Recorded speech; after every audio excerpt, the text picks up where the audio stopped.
I cannot claim credit for the script and lecture outline template, but I think it is a valuable tool to both create your lecture slides and write the script for your lectures. This particular lecture is going to explain to you how to go about thinking about the formula of your particular slide, the structure of your slide. Your lectures need to have three main components. One, they need to have an introduction. Two, they need to have a body. And three, they need to have a conclusion. And having those three forms in your lectures will create a powerful, systematic experience. Your introduction in your lessons need to have a hook. It needs to gauge people's interests. It needs to have a 1 to 2 sentence overview of what the students will learn in the specific lecture. You will notice that I said what you will learn in this lecture is the three components that are needed to both design your PowerPoints and deliver your PowerPoints. By the end of this lecture, you will know both of those skills. And it is very important to always end your introduction by saying, by the end of this lecture, you will know or do this. A very important thing for you to do, because that segues into your body. So if, for example, by the end of this lecture, you will know and be able to apply the concepts of the lecture format.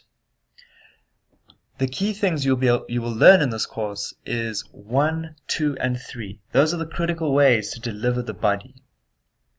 People can only take in 3 pieces of information in any one time. So what you've got to do is break it up into 3 key components. Alright? Notice that this lecture is about the introduction, the body, and the conclusion. Those are my 3 key points that I'm teaching you in this specific lecture. Okay? You need to think about it in the same way.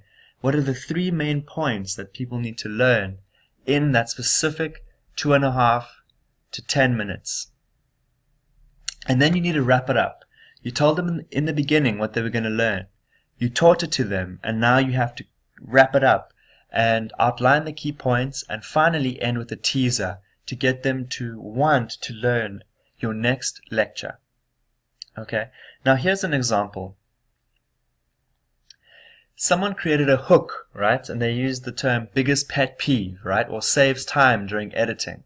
Something that engages someone's interest. And then what they did was they created an overview, which is they wanted to create a template for instructional devices.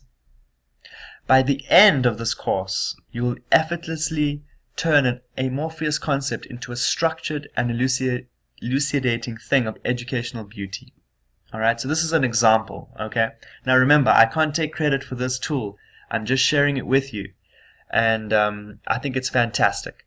The next thing is you'll notice that this person said their main point was to introduce the template. The second thing was to introduce instructional devices, which I will talk to you in a moment about. And the third thing was to talk about the pitfalls checklist that often people use. One of the pitfalls that they use is that they don't use a 3-point strategy. They just go in and not plan their particular lectures. Then the recap or the conclusion is that they've talked about the template, they've talked about the pitfalls checklist, and they've talked about the resources. In the next lecture, we'll be talking about handling the fine script in the recording room. So notice that the teaser is introducing you to the next lecture. And this is an example of going through this 3-step process.